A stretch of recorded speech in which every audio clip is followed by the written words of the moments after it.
Spiritual Chickens by Stephen Dobyns, as read by Suzie Sims-Fletcher.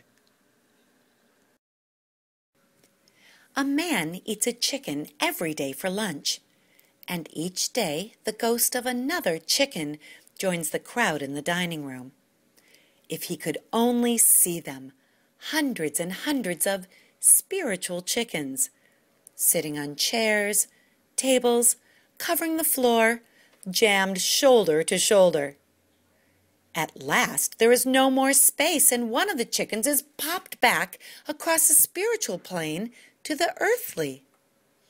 The man is in the process of picking his teeth, and suddenly there's a chicken at the end of the table, strutting back and forth, not looking at the man, but knowing he is there, as is the way with chickens. The man makes a grab for the chicken, but his hand passes right through her.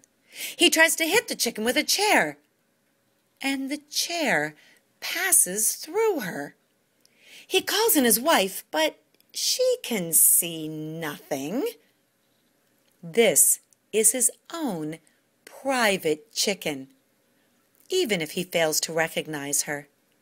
How is he to know this is a chicken he ate 7 years ago on a hot and steamy Wednesday in July with a little tarragon and a little sour cream?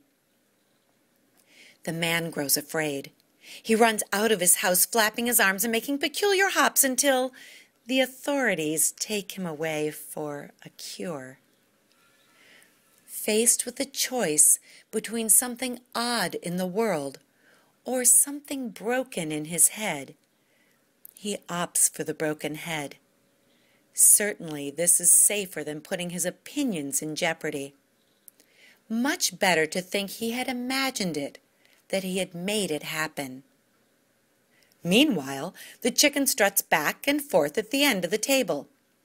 Here she was, jammed in with the ghosts of 6,000 dead hens, when suddenly she has the whole place to herself. Even the nervous man has disappeared. If she had a brain, she would think she had caused it. She would grow vain, egotistical. She would look for someone to fight.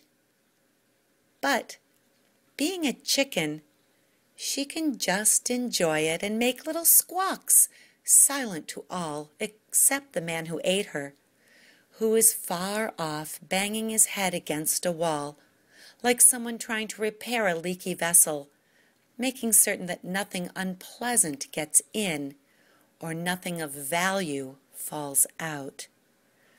How happy he would have been born a chicken, to be of good use to his fellow creatures and rich in companionship after death. As it is, he is constantly being squeezed between the world and his idea of the world. Better to have a broken head. Why surrender his corner on the truth? Better just to go crazy.